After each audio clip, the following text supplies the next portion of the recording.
আলাইকুম। আশা করি সবাই ভালো আছেন, সবার জন্য দোয়া রইল। পরন্তু বিকেলে খুব বৃষ্টি পরবর্তী যে আবহাওয়াটা খুব ভালো লাগতেছে। আর সাথে আপনারা শুনতে পাচ্ছেন যে খুব সুন্দর একটি পাখির ডাক আসতেছে। না, এটা আমার আসলে পালা পাখি না, আমাদের বারান্দাতে আল্লাহ পাকের রহমতের যে সৃষ্টি মাখলুকাত পাখি বাসা বাঁধছে এবং সেখানে খুব সুন্দর কিচিরমিচির করে, খুব ভালো লাগে। খুব ভোরবেলা যখন ফজর নামাজের পর কিংবা ফজর নামাজের আগে থেকে শুরু হয় পাখির কিচিরমিচির, মনে হয় যে খুব বেস্ট একটা ফ্লেভার পাই, যে গ্রামের মতো লাগতেছে। গ্রামে আসলে ঢাকার মধ্যে এরকম ফ্লেভার পাওয়া খুব সো টাফ। যাই হোক, যে বিষয়টা বলতে চাইতেছিলাম সেটাই তো সেম, শিক্ষামন্ত্রীর একটা মন্তব্য বা একটা স্বপ্নের কথা। শিক্ষামন্ত্রী মিলন ভাই আমাদের একটা সময় যখন আমি পলিটিক্সে ছিলাম, তো ওনাকে খুব ভালো লাগতো এবং ওনার বিগত টার্মের উনি শিক্ষামন্ত্রী হিসাবে যখন ছিলেন, ওনার কিন্তু পারফরমেন্স অবশ্যই ভালো ছিল এবং এখানে অস্বীকার করার কোনো উপায় নেই। তো আসলে এই টার্মে এসে ওনার শিক্ষা ব্যবস্থার যে চিন্তা ভাবনা, জানি না উনি কেন একটু পরিবর্তনশীল ভাবনা নিয়ে আসছেন। আর উনি বলতেছেন যে ওনার স্বপ্ন যে ওনার ছাত্ররা, আসলে ওনার ছাত্র কিন্তু সন্তান তো আরেকজনের, ঠিক না? তো আরেকজনের সন্তানের জন্য আপনি এরকম স্বপ্ন দেখতে পারেন না যে তারা আমেরিকার মানের লেখাপড়া করবে, আমেরিকার কারিকুলাম, আমেরিকার কালচারের মতো করে লেখাপড়া করবে। এটা কি আপনি মন থেকে বলছেন, বা এটা কি আপনি কীভাবে বলছেন আমি বলতে পারবো না। আমি বুঝতে পারতেছি না যে হঠাৎ করে কি হলো, যে সবারই কেন এক ধরনের পরিবর্তন দেখতেছি। সবার মধ্যে ইসলাম বাদ দিয়ে, ধর্মকর্ম বাদ দিয়ে এই আধুনিক বা যে চিন্তাটা আসতেছে, কেন আসতেছে দেখেন। আসলে ধরেন আমার কথাই যদি বলি, আমাকে যদি আল্লাহ পাকের রহমতে ইনশাআল্লাহ 1000 কোটি টাকাও দেয়, দিয়ে বলে যে আপনার সন্তানকে আপনি আমেরিকার স্টাডিতে নিয়ে যান, আমেরিকার কালচারের বড় করেন, সেখানে লেখাপড়া করেন, আমি তো কখনোই দিব না। কেন দিব না?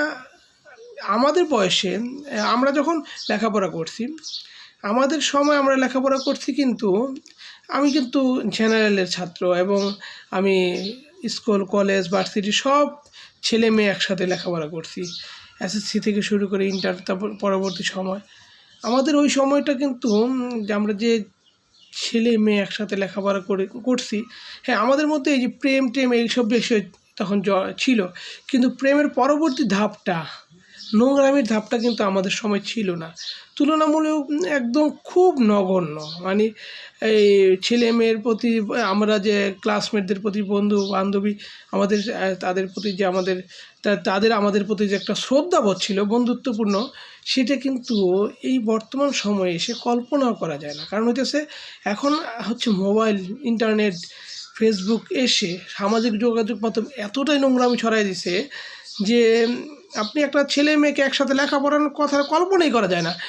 আমি নিজে জেনারেলের ছাত্র হয়ে আমার টোটাল লাইফটাই পার করলাম জেনারেলে। আমি ভার্সিটি, স্কুল, কলেজ সব জেনারেলে, মেয়েদের সাথে ছেলে মেয়ে আমরা একসাথে লেখাপড়া করার পরেও আমি যেটা এখন চিন্তা করতেছি যে আমার সন্তান, বিশেষ করে আমার মেয়ে সন্তান বলেন কিংবা ছেলে সন্তান বলেন, আমি এক মুহূর্তের জন্য সাহস পাই না যে আমি আরেকটা ছেলেদের সাথে আমার সন্তান কি বলে এটাকে, লেখাপড়া তো দূরের কথা, লেখাপড়া তো মাস দিন ব্যাপী চলতে, যে একটা প্রোগ্রামে অন্ততপক্ষে আমরা সাথে থাকা অবস্থাও 1 ঘন্টার জন্য হাতছাড়া করি। তো এই সময়টা কিন্তু আসলে মিলন ভাইয়ের যেটা চিন্তা ভাবনা, এটা আমি মনে করি এই সময়টা এখন আর নাই। কারণ এখন আসলে পৃথিবী কিয়ামতের খুব কাছাকাছি চলে আসছে। এখন একটা জিনিস চিন্তা করতে হবে যে আগের পরিবর্তন হতো 100 বছরে, যে পরিবর্তনটা হইতো, কিন্তু এখন প্রতি বছরে কিন্তু তা পরিবর্তন হয়। 2000 সালের আগের পৃথিবী, এখন 2000 সালের পরের পৃথিবী দেখেন কিভাবে পরিবর্তন হয়। আগে একটা 5 তলা বাড়ি বানাইতে লাগতো 8-10 বছর সময় লাগাই দিত, কিন্তু এখন 20 তলা বাড়ি বানায় ফেলায় 1 বছর 2 বছর সময়ের মধ্যে। সুতরাং পৃথিবী ধ্বংসের কত কাছে চলে আসছে এটা বুঝতে হবে। আমরা যত যাই করি আমাদের সবার আগে আমাদের হচ্ছে আমরা যে ওয়াদা করে দুনিয়ার বুকে স্রষ্টার কাছে যে ওয়াদা করে দুনিয়াতে আসছি, যে কারণে আল্লাহ পাক স্রষ্টা আমাদেরকে, আমি যদি বলি অন্য ধর্মের কথা বলি, আপনারা যে ধর্মের আসেন না কেন, আল্লাহ পাক যে আমাদেরকে, আমাদের স্রষ্টা যে আমাদেরকে দুনিয়াতে পাঠাইছে, সেটা কিন্তু আজীবনের জন্য পাঠায়নি, একটা নির্দিষ্ট সময়ের জন্য পাঠাইছে, তাও আবার কি ইন ব্যালেন্স অফ টাইম। যেখানে আপনার আজকে কথা বলতেছে, আগামীকালকে আমি কথা বলতে পারবো কি না, আমার কত বছর বয়স হয়েছে তা দিয়ে কিন্তু আমাদের মৃত্যুর যে পয়গাম তা আসবে না। অর্থাৎ আমাদের মৃত্যুটা কিন্তু একদম যে কোনো মুহূর্তে যে কোনো মানুষের হয়ে যেতে পারে। তো সুতরাং যেহেতু প্রকৃত সত্য হচ্ছে আমরা মরব, আমাদের মরতে হবে।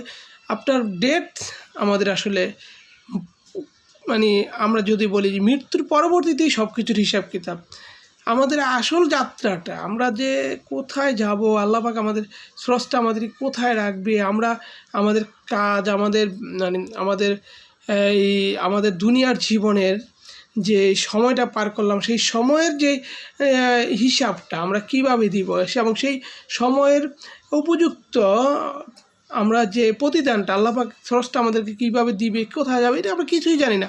সুতরাং এই যে দুনিয়ামুখী এই ধরনের চিন্তাভাবনা আপনি করতে পারেন না, যে আপনি বলতে পারেন না যে আমি স্বপ্ন দেখতেছি আমার ছাত্ররা, মানে দ্যাট মিন সারা বাংলাদেশের সবাইকে আপনি আমেরিকার কারিকুলাম শিখাতে চান, বাধ্য হইতে চান।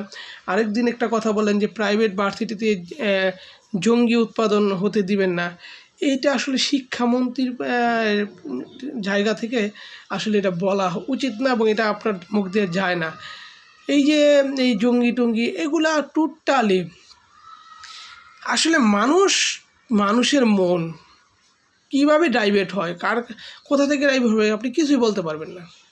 আপনার সন্তান, আপনি 100% গ্যারান্টি দিয়ে বলতে পারবেন না যে আপনার সন্তান, আপনি যে শিক্ষামন্ত্রী, আপনি যে সন্তান সারা বাংলাদেশের জন্য স্বপ্ন দেখতেছেন, আপনার গ্যারান্টি দিয়ে বলতে পারবেন না যে আপনার সন্তানের মনের ভিতরে কী চলতেছে।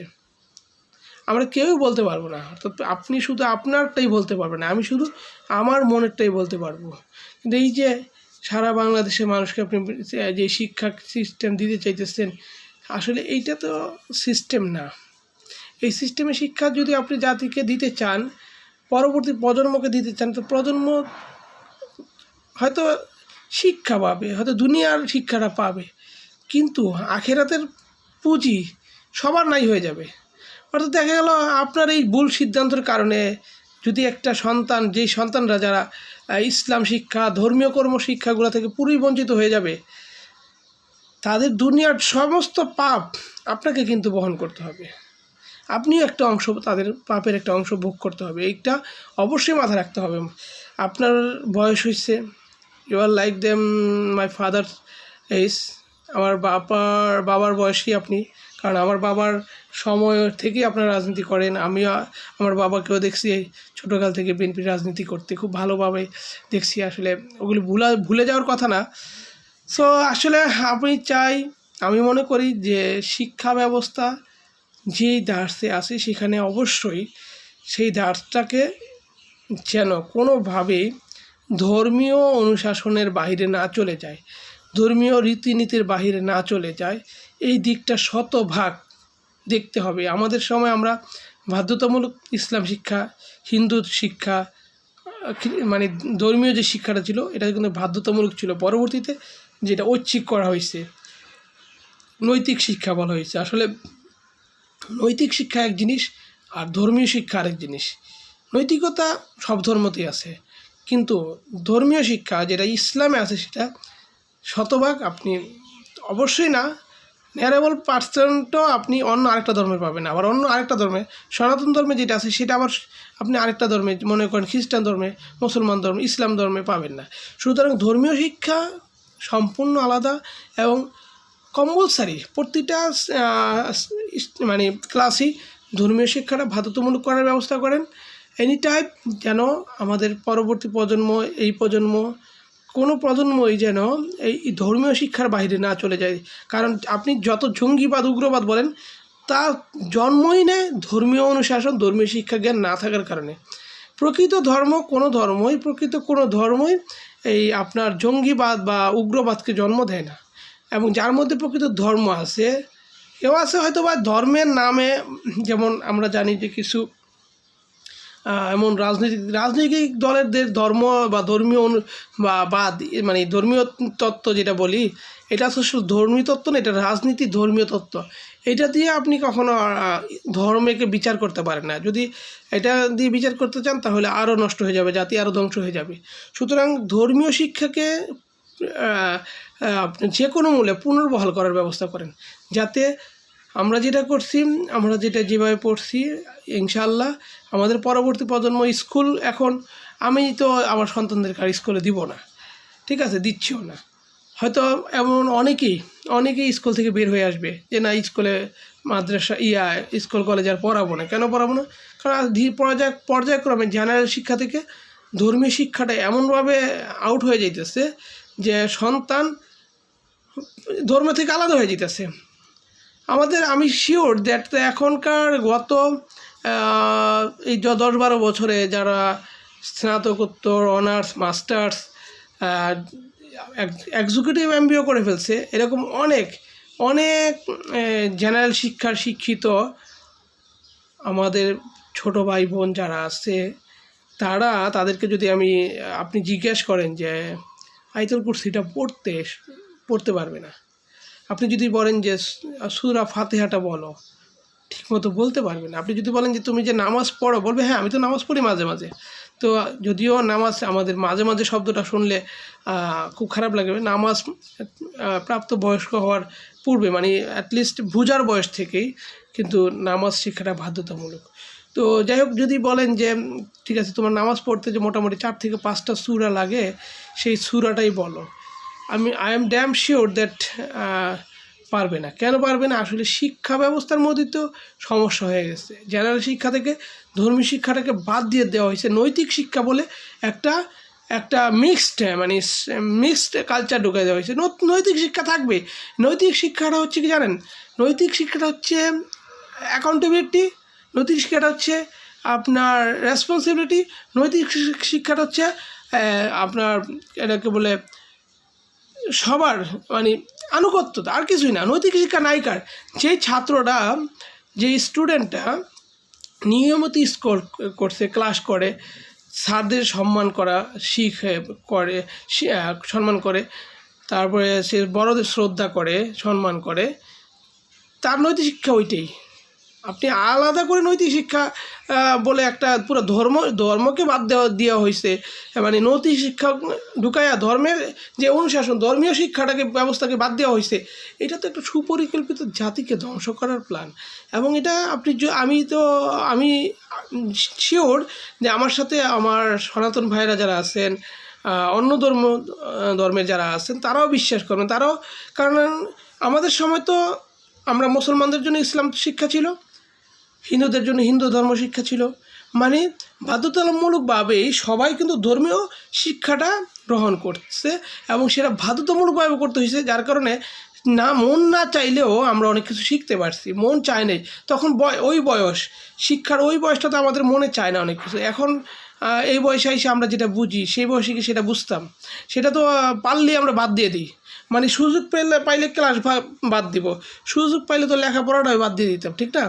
তো ওই সময় আইসা বাধ্যতামূলক থাকার কারণেও আমাদের দেখেন প্রজন্মের অনেক মানুষ, আপনার আমাদের বয়সী যারা আছে, যারা আসলে 2000, 2002, 2003, 2004 পর্যন্ত SSC আছেন, নিয়ারেবল 40 ইয়ার্স আপ অ্যান্ড ডাউন, এই বয়সের মানুষের মধ্যে কিন্তু একটা জিনিস পাবেন না, সেটা হচ্ছে সম্মানবোধ লেস, যেটাকে বলে সম্মানবোধ নাই, এরকম পাবেন না। বয়স্কদের সম্মান দেওয়া, বয়স্কদের আপনার সম্মান দেওয়া, তারপর হচ্ছে ছোটোদের স্নেহ করা, এটা কিন্তু আমাদের বয়সের ম্যাক্সিমাম সবার মধ্যেই পাবেন।